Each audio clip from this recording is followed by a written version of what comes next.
C'est avec moins de 700 voix d'avance sur plus de 150 000 électeurs inscrits que le socialiste Alain Chenard a enlevé en 1977 la mairie du Mans. Il mettait ainsi un terme à plus de 15 années de gestion de l'ancien ministre centriste André Maurice. Comme à Angers, à La Roche-sur-Yon, la gauche avait progressé ici de manière spectaculaire, mais elle avait été favorisée, il est vrai, par le ralliement d'une partie des centristes qui avaient lâché André Maurice, lui reprochant de s'être représenté à plus de 75 ans et de diriger une équipe usée.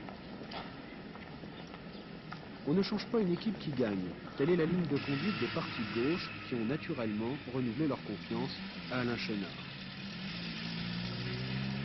Âgé de 45 ans, père de 3 enfants, cet ancien ingénieur informaticien est un fidèle de Pierre Mauroy. Élu maire en 1977, il a enlevé le siège de député l'année suivante. Dans la liste qu'il conduit, quelques changements d'hommes, un peu moins de communistes, un peu plus de centristes, radicaux de gauche, jobertistes et gaullistes, et beaucoup de socialistes. J'aime la poésie, c'est vraiment la poésie. La poésie des poètes nantais. La droite est partie très tôt en campagne.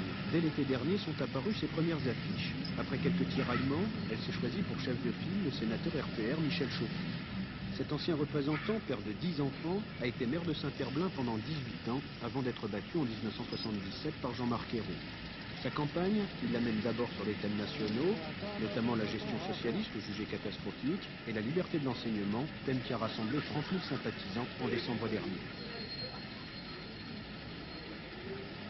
Cette élection est une élection locale, c'est certain, mais c'est la première occasion que les Nantais, les Français vont avoir de sanctionner la politique de l'État. Or, il faut penser qu'ici, à Nantes, la municipalité est intégralement liée à la politique de l'État, dont elle est la copie conforme. Et le vote ici sera forcément un vote sanction de la politique de l'État. Vous demandez un vote sanction de la politique de l'État contre une équipe qui a peut-être bien dirigé la ville de Nantes, non? C'est pas le risque? Non, l'équipe n'a pas tellement dirigé la ville de Nantes, elle fait tout à fait comme l'État, elle a fait beaucoup de promesses, elle en tient très peu, elle a fait beaucoup d'utopies et de mensonges, et maintenant il va falloir payer l'addition. Les Nantais se détermineront eux-mêmes, mais ce n'est pas ni moi, ni mes adversaires qui auront à leur dicter leur conduite. Pour autant, ils savent bien, en citoyens avertis ayant participé de la gestion municipale, que ce vote au municipal concerne l'avenir de Nantes. Nous avons voulu assurer cet avenir par une politique de grands travaux. Nous l'avons fait dans le cadre d'un plan parfaitement défini, discuté avec la population. Aujourd'hui que ces travaux sont terminés ou partis pour certains d'entre eux, il reste à les dérouler normalement, de les assurer tels qu'ils ont été prévus au niveau du financement, mais également de calculer des équipements de quartier qui soient en quelque sorte le remplissage de ce cadre, qui fasse qu'à Nantes, il fait bon vivre dans une ville qui a son avenir assuré. En 6 ans, Nantes a changé et l'équipe d'Alain Chenard peut se féliciter d'y être pour quelque chose. D'abord, elle a créé un plan de circulation qui s'est traduit par une diminution très nette des accidents. Elle a poursuivi le développement des transports en commun qui se prolonge par la construction de la première ligne de tramway. Et pour compléter le contournement routier de Nantes, un tunnel sera construit sous la Loire à hauteur de Cheviré. La municipalité a en outre construit des équipements culturels et sociaux. Une médiathèque est en cours de construction, quai de la Fosse, de même qu'un complexe sportif au Petit Port.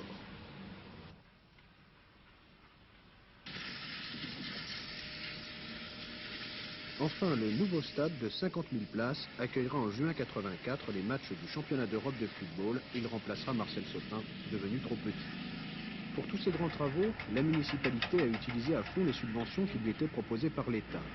Enfin, autre grand chantier, celui de la rénovation de la manufacture des tabacs, l'un des plus importants programmes de réhabilitation en France et pour lequel la mairie se flatte d'avoir tenu les prix.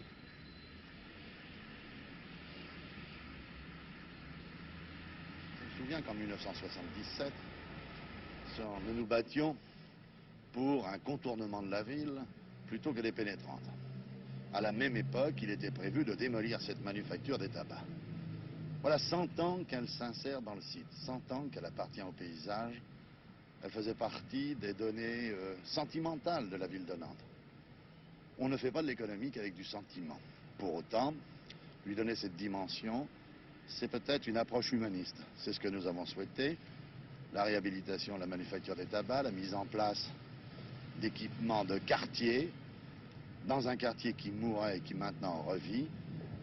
C'est peut-être ça une approche socialiste de l'urbanisme et de la conception de la vie en ville. Changer la vie. La Manu, le grand stade, le tramway, le tunnel, autant de réalisations critiquées par l'équipe de Michel Chauty. S'il ne conteste pas toujours l'intérêt de ces travaux, il leur reproche d'être extrêmement coûteux et mal conçus. Le tramway n'est pas une solution mauvaise en soi, c'est la manière dont il est réalisé.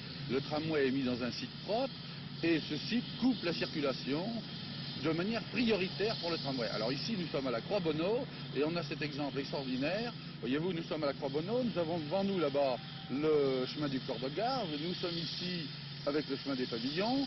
Quand vous voulez venir du chemin du corps de garde, vous pouvez traverser, et quand vous voulez pour aller au pavillon où nous sommes, et quand vous voulez venir des pavillons, vous ne pouvez pas faire les 80 mètres qui sont là. Vous êtes obligé de tourner à droite, de faire 1500 mètres et de revenir ici. Et bien voilà le gros problème. On est devant des difficultés techniques considérables. Alors c'est pas d'être de gauche ni de droite, c'est qu'il y a des problèmes de bon sens. Faut-il poursuivre le programme lancé par Alain Chenard? Faut-il le modifier comme le propose Michel Chauty? Les Nantais répondront le 6 mars. Ils pourront refuser de prendre parti. Deux autres listes seront en effet présentes. L'une dirigée par André Routier-Prevot, un ancien SFIO, et l'autre par le trotskiste Gérard Nicole.